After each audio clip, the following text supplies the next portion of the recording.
sugar drink. The sugar drink. My doctor that pregnancy test they do that, right? Alright, that's what OGTT. Alright, but prior to that diagnosis, usually, right, the most important marker that I look for is always this thing that's called HbA1c, because it looks at your glucose over a period of time. It's an average over a period of time. Alright? Put a pen on the glucose pen, they can measure over a period of time. And also, but that one it is more of so that one is different from what HbA1c does.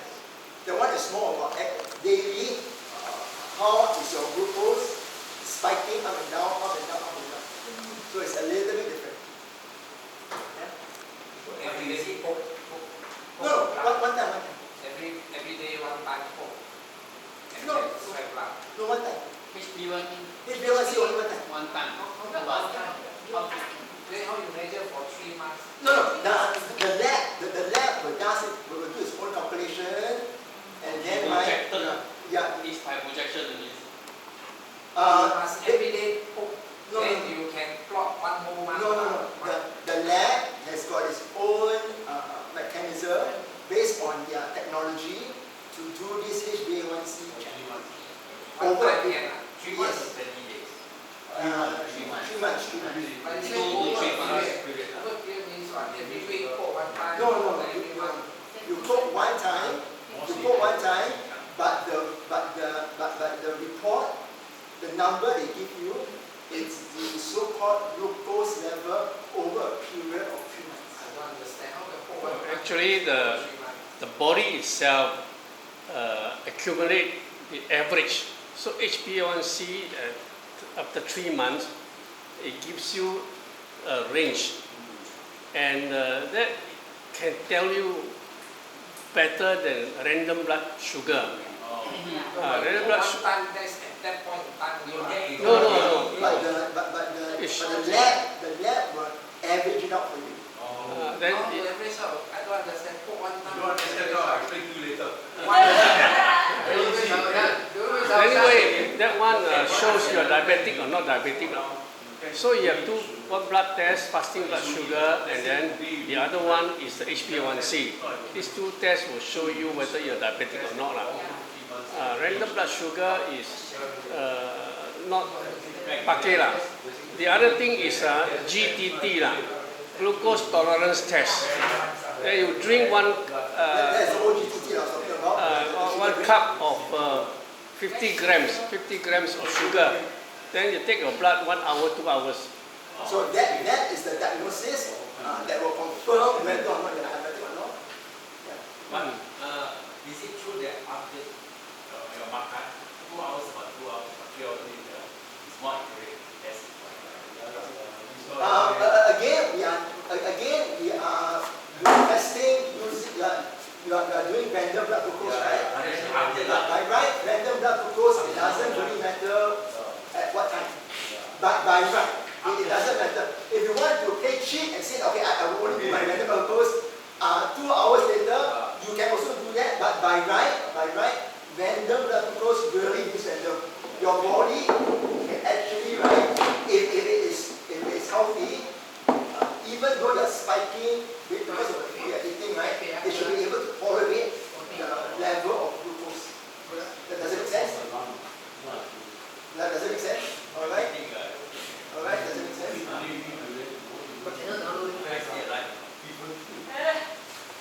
Any other questions? Any other questions on this one? The next one is really about our cardiovascular lipids. So everybody, I'm sure, is interested or concerned about cholesterol. Alright, everybody is always concerned about cholesterol. I'm not. No? Okay, very good. I don't think it's a problem. Okay, very good. Okay, that's very good. I'll tell you why. I'll tell you why cholesterol is an important marker in Singapore later on. Okay, I'll tell you why. I'll tell you why. But basically, when it comes to cholesterol, lipids, the important marker that we should be looking at is this thing that's called the triglyceride to HDL ratio. HDL is the good cholesterol. There are two types of cholesterol, right? There is the good cholesterol and there is the bad cholesterol. The good cholesterol is your HDL. Your bad cholesterol is your LDL. Actually, by right, all cholesterols are good. I mean, God never created anything that's bad. Okay, there is a reason. There is a reason why LDL is given. All right. But of course, if it's too much of LDL, it is no good for the body. All right. The reason why LDL is needed, the reason why HDL and LDL is needed is because they do different things. All right. LDL brings cholesterol from the liver to the other parts of the body, and HDL brings the cholesterol from the other parts of the body back to the liver. So right, it's a transport system. All right. So right, to say that one is good, one is bad, it is actually not the correct way of thinking through things. All right. But if you are having a lot of LDL, it means that there's a lot of cholesterol at the other parts of the body, and that is no good. All right. But today we are talking about the ratio between triglycerides. Triglyceride is your fats. Triglyceride is your fats. The ratio between your fats to your HDL, which is your good cholesterol. And usually, when I look at this marker determines three things: insulin resistance, and more importantly, is our metabolic syndrome. Anybody familiar with what metabolic syndrome is? No? So the reason why this is something which I'm always very interested in when looking at blood tests is because our metabolic syndrome, we are looking at 5 conditions. Alright? And the first condition is obesity.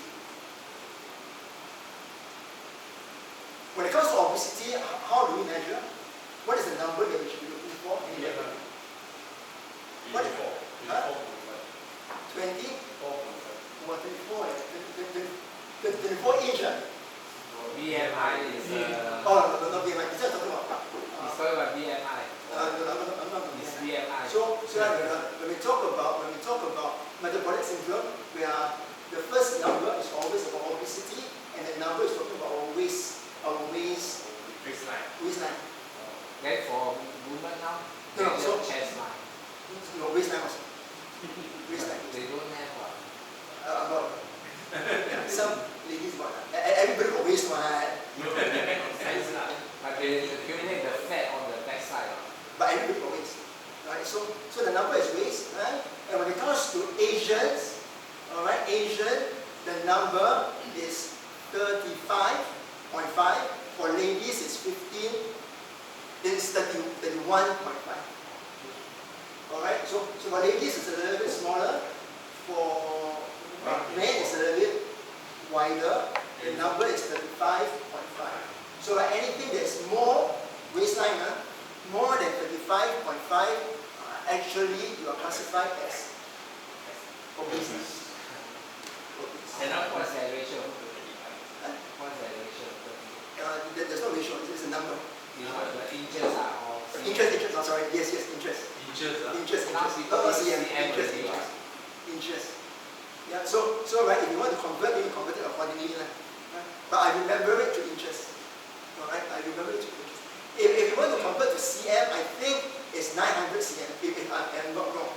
90. 90, sorry, 90 cm, yes. Yeah, okay. So that is the first marker, which is our waistline. The second marker that you should be looking at is your is your blood pressure.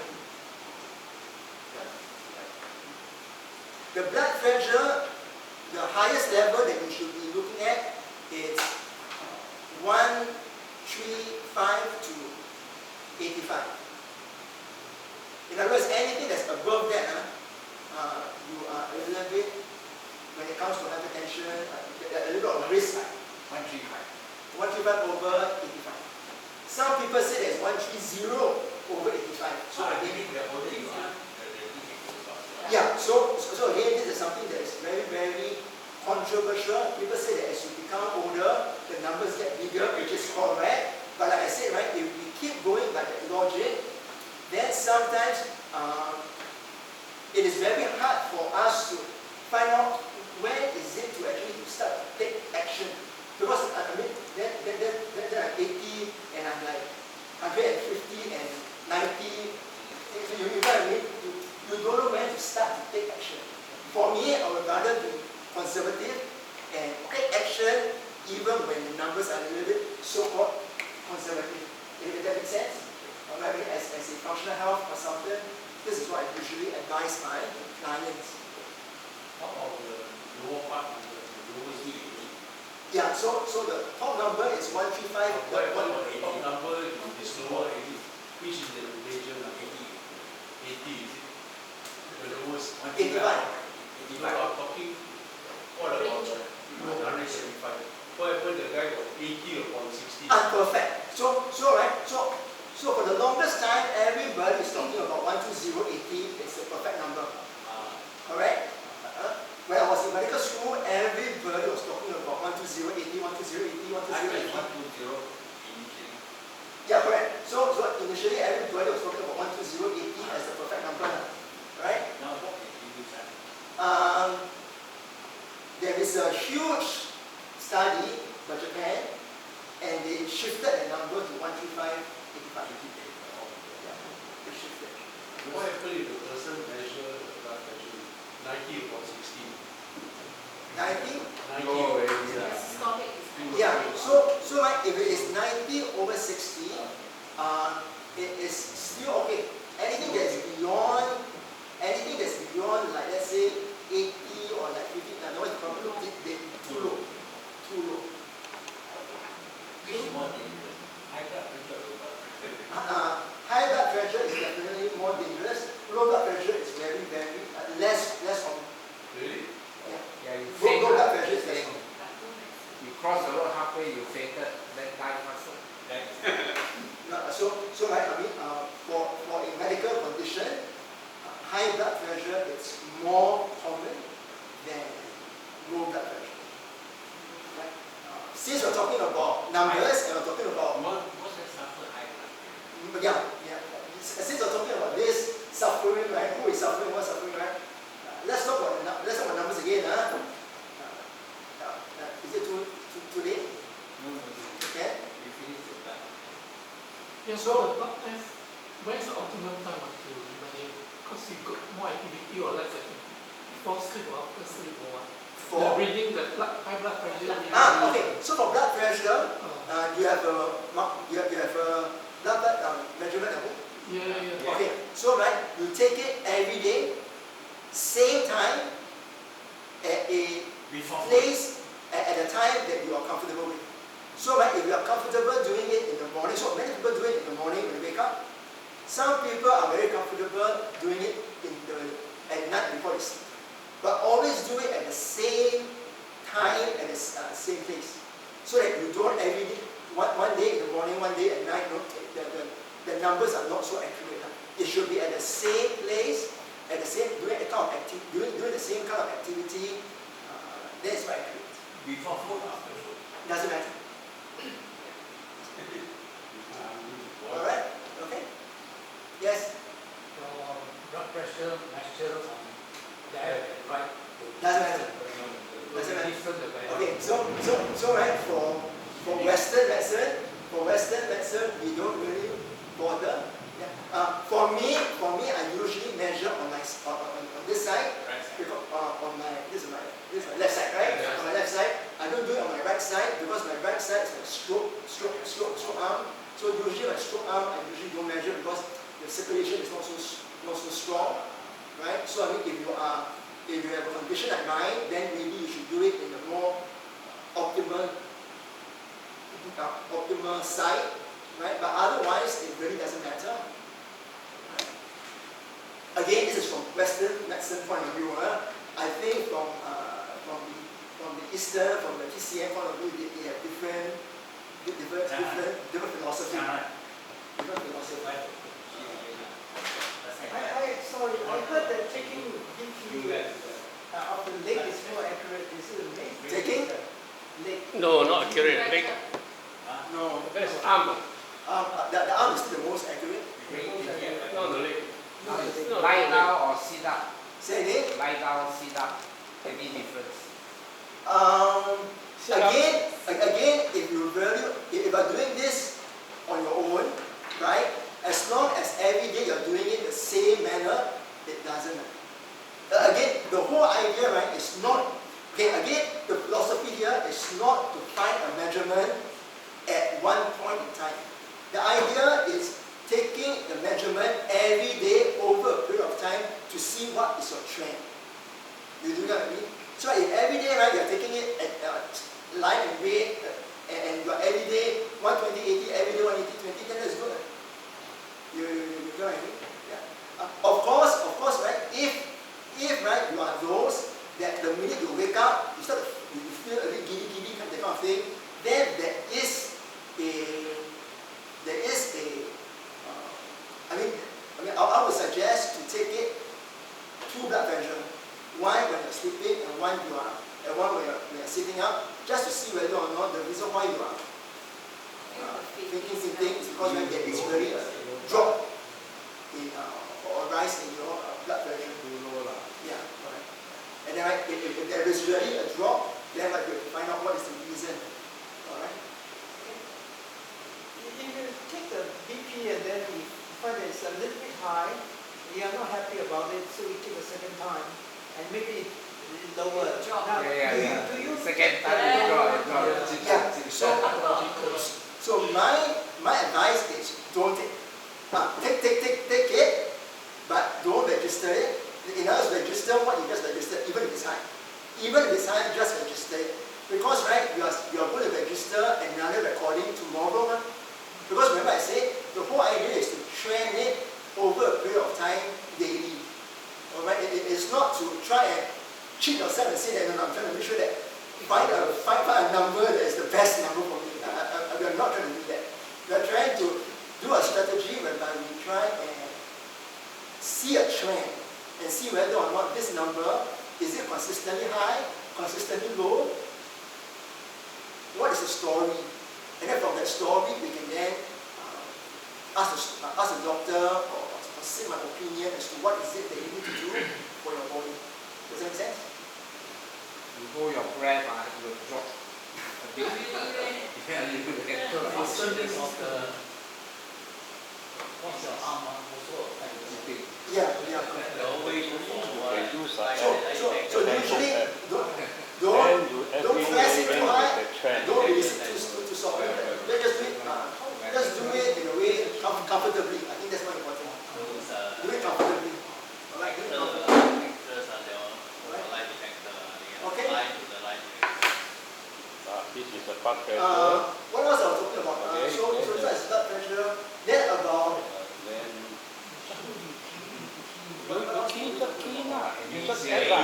Yeah, this one I'm using. You use this one lah. Blood pressure. that's right. Okay. Alright. Actually, I'm not. I use this one. So we're talking about metabolic syndrome, right? Yes. We're talking about metabolic syndrome. We finished hypertension. We finished about. Then we talk about HDL. So everybody familiar with what HDL and LDL is, right? No. Say it again. So again, the most important marker is the HDL, the good cholesterol. We don't want the good cholesterol to be too low. Alright, the good cholesterol needs to be high. Alright, so we want the HDL to be as high as possible. Alright.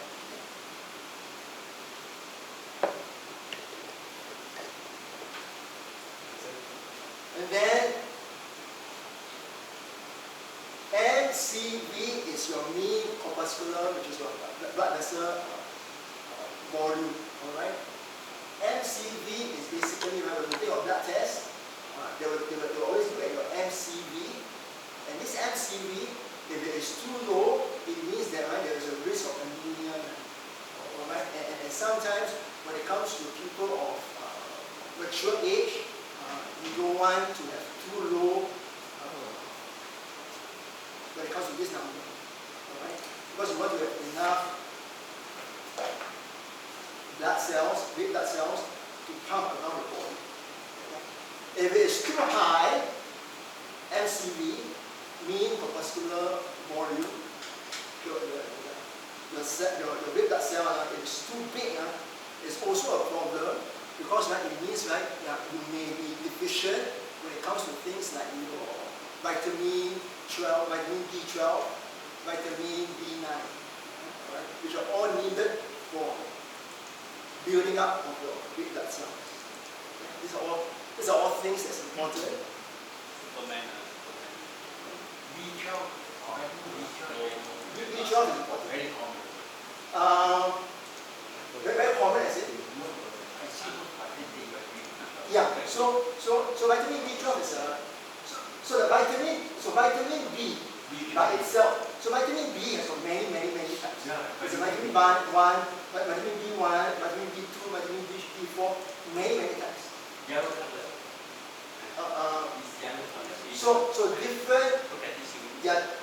different companies will have different colors. Different companies have different colors. Alright? But vitamin B12 is about your red blood cell. Okay. Metformin. Metformin is about sugar, insulin. Metformin is about insulin. You take too long.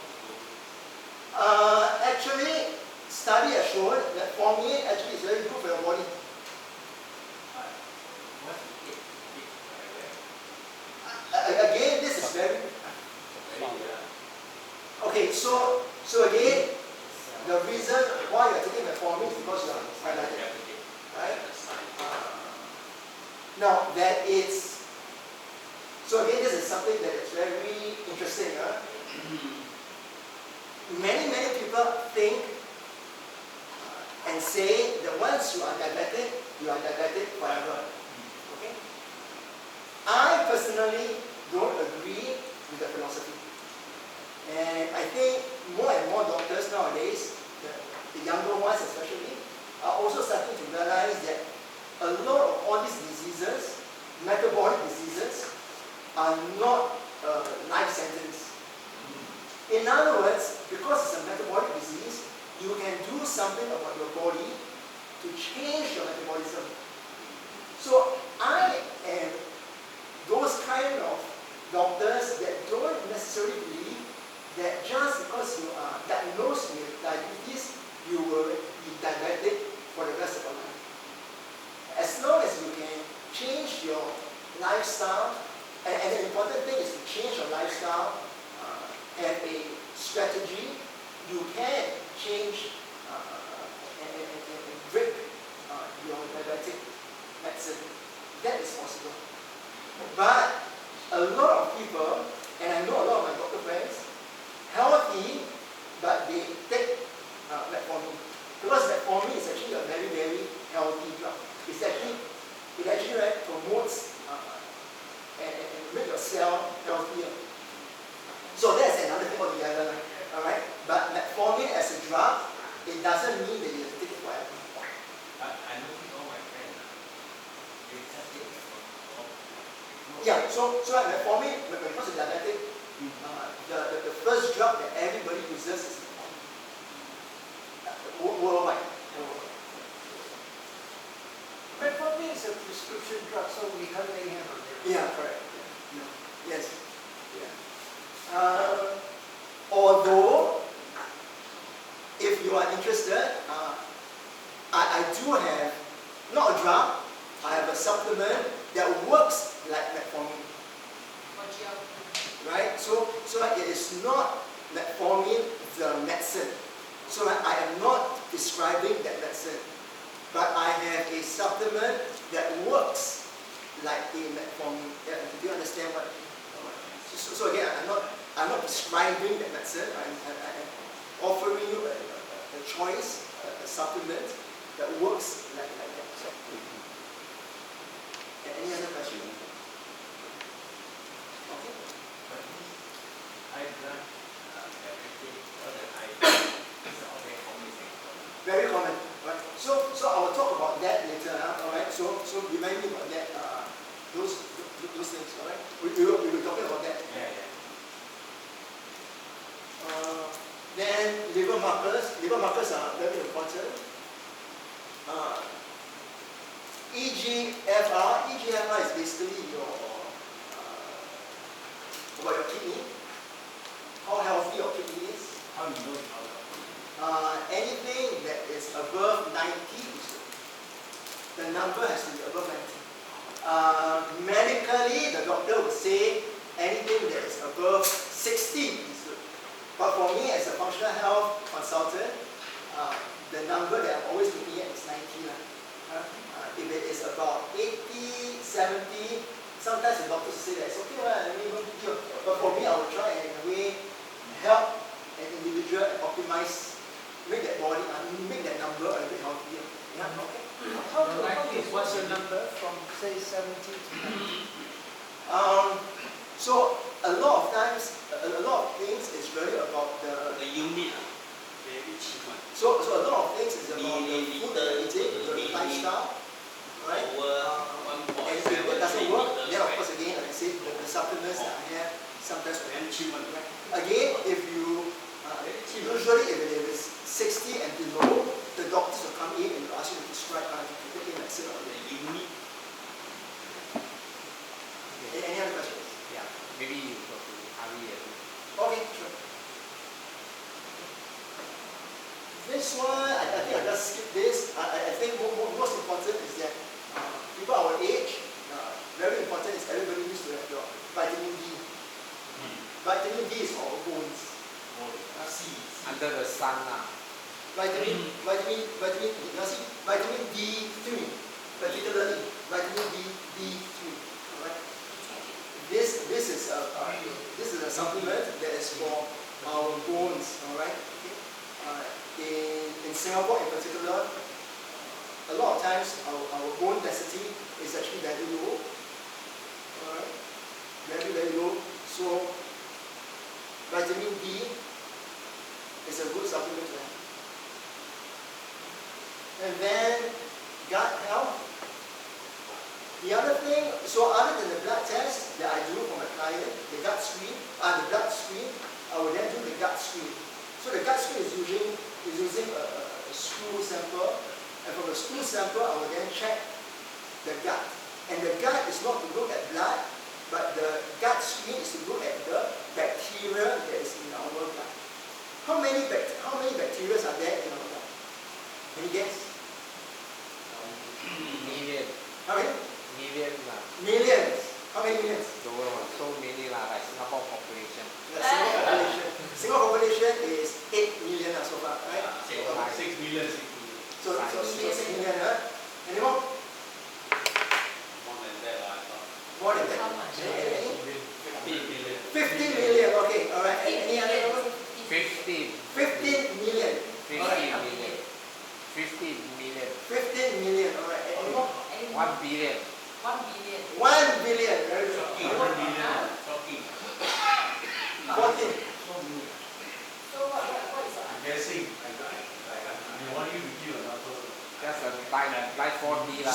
So right, so the number of cells, not bacteria, the number of cells in our body, in the average adult human, is 39 trillion. 39 trillion cells. This is our cells, right? Not bacteria. The number of cells in the body in an adult human is 39 trillion. The number of bacteria that's in our gut is about, on the average, 1-to-1 ratio. Also, about Cannot be. Our gut so small. exactly right. Amazing. Yeah. But it is also average about the same.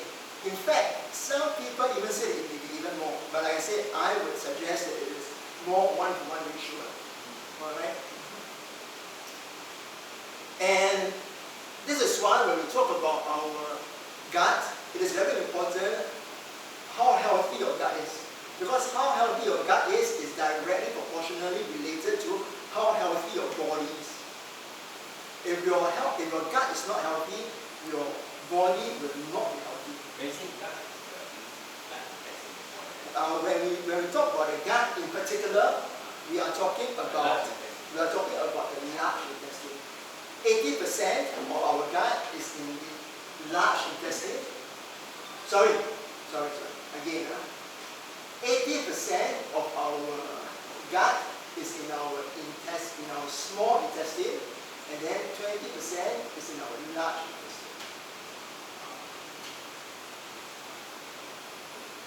This is a very messy. This is a very messy slide. But I think what was the most important thing is I want to share is that our brain and our intestine has a link. It is directly related to one another. Alright? Our intestine, it basically talks to our brain. The second brain. Correct, it's the second brain. And I want to ask a question: who do you think talks more? Do you think the brain talks more to the gut, or does the gut talk more to the brain, or is it 50-50? The guts are, because that's the most primitive brain. So the gut talks more to the... When you're hungry, it tell you go and find food. Very good, correct. Your answer is absolutely correct. So right, the message is always right from the gut talking to the brain.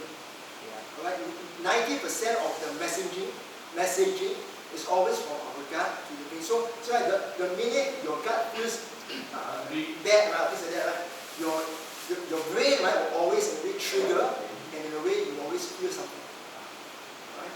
So I think this is the most important slide, most important information that I want to share with you. But recently I come across multi-level companies and calculate autistic Detox. Yeah. So again, very, very important to ask ourselves and ask them, when it comes to detox, what is it? They don't think that you could prevent the power. That is... Yeah, so right, some people do what's called the liver detox. Yeah, so a lot of all these things, they are not scientifically proven. They say the trick.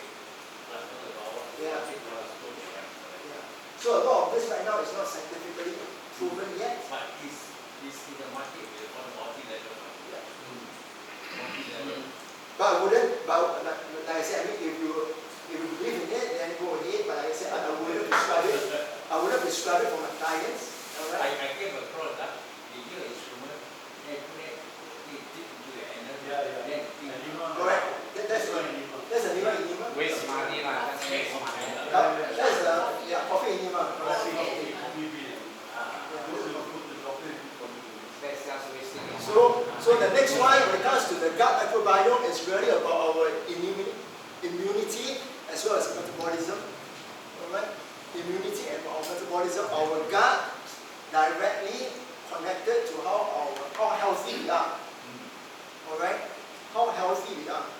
The minute when we are born, which is why many a times they say, right, it is always very good, it's healthier to actually, right, give birth for a baby, give birth naturally, right? Because, right, natural birth means that as the baby comes out, right, all the bacteria that comes out from the womb is already in the But today, first, they want to have special day for baby. So they wait for And then the last one is really about our digestion, the type of food that you are taking. Alright? The problem with modern society is we are always eating the same type of food. Right? McDonald's is terrible. Yeah, McDonald's is terrible. So, right, if we're always eating the same type of food, then right, our kind of bacteria that we have is always the same bacteria, which is no good. What we want is actually versatile. What we want is called diversity. We want diversity when it comes to our bacteria, because right, the more diverse, the more different things we can do when we can.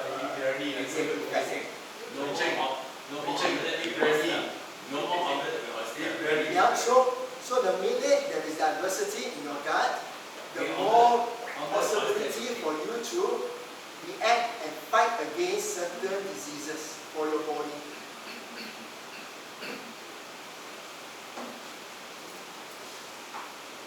the last one is really about DNA screening.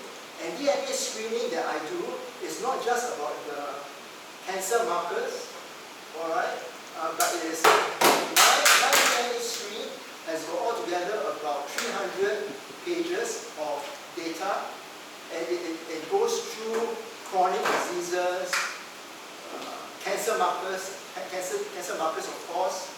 It talks about weight management. Alright. So basically it's about your lifestyle, how to manage your lifestyle in a healthy manner. Okay? So this DNA marker ultimately, right, is not a diagnosis, it is a risk assessment. It tells you the risk of certain diseases that you may have, and then you need to understand that when we use this risk assessment, it is not just because, right, you have a high risk for, let's say, a certain type of cancer, doesn't mean that you will have cancer. It is a risk, and it just means that you need to, in a way, do certain lifestyle changes to reduce those risks.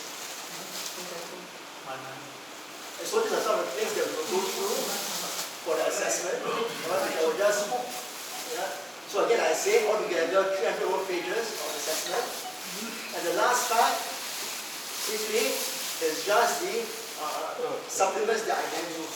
So based on all my screening, blood tests, DNA, microbiome screen, I will then go through the certain supplements that I have curated.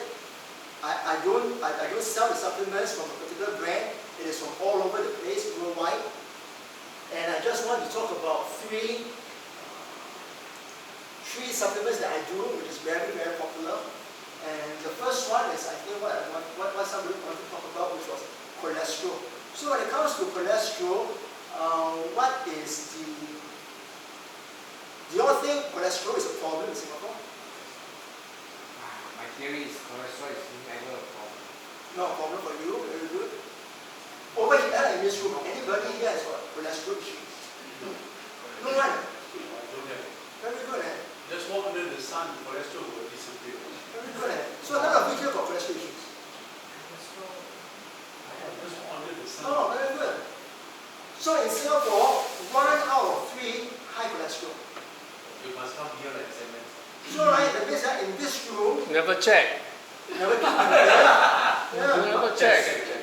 Because right, in Singapore, it is quite amazing, 1 out of 3 high cholesterol. Yeah, so it is actually quite prevalent. And what is more amazing, or rather should I say, what is more alarming, is that out of those people who have high cholesterol, 70%, 7 out of 10 is actually cannot be managed. So in other words, right, they are diagnosed. The doctors tell them that you have high cholesterol, but somehow or another cannot be managed. Okay. Despite the medicine and things like that, right? Whatever they use, it just cannot bring down the cholesterol level. Again, is it because of lifestyle? Is it because of lifestyle issues? Possible, alright? Maybe some people just, even after eating the medicine, they just continue to eat the kind of food that they want to eat, right? That is possible. When it comes to the next, so this is this supplement that I have is over here. Alright, this one does cholesterol management. Alright, this has been very, very effective in my clients to bring down cholesterol levels. Alright, one of our best sellers. Alright, the next best seller is really this one, which is on reducing hypertension. Again, in Singapore, what do you think is the prevalence when it comes to people with high blood pressure? In this room, how many of you have high blood pressure? High blood cholesterol. So many. So again, in Singapore, 1 out of 3. If you are 50 years old and above, Are we all 50 years and above? 70 and above. So right, in Singapore, if you are 50 years and above, 1 out of 2 will be hypertension. Alright? And that means right here, half of us in this room actually have high blood pressure. And again, a huge number of us will not be able to manage this high blood pressure. Alright? Again, this supplement helps to manage the blood pressure very, very effectively. And the third supplement, which is also very, very popular that we have, is this thing that is called PQQ and NMN. Anybody familiar with PQQ and NMN? Yeah. Of course. PQQ and NMN.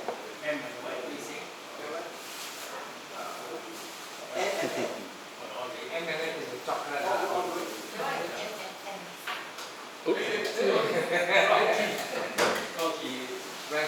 So I just to make it, just to go through quickly. So when it comes to our energy levels, alright, this supplement will help you to optimize your energy. Alright, how do we do that? Our PQQ is a molecule that basically, so the mitochondria, anybody familiar with what mitochondria is? Mitochondria is it's the part of the cell, that drives engine and drives the energy of the cell.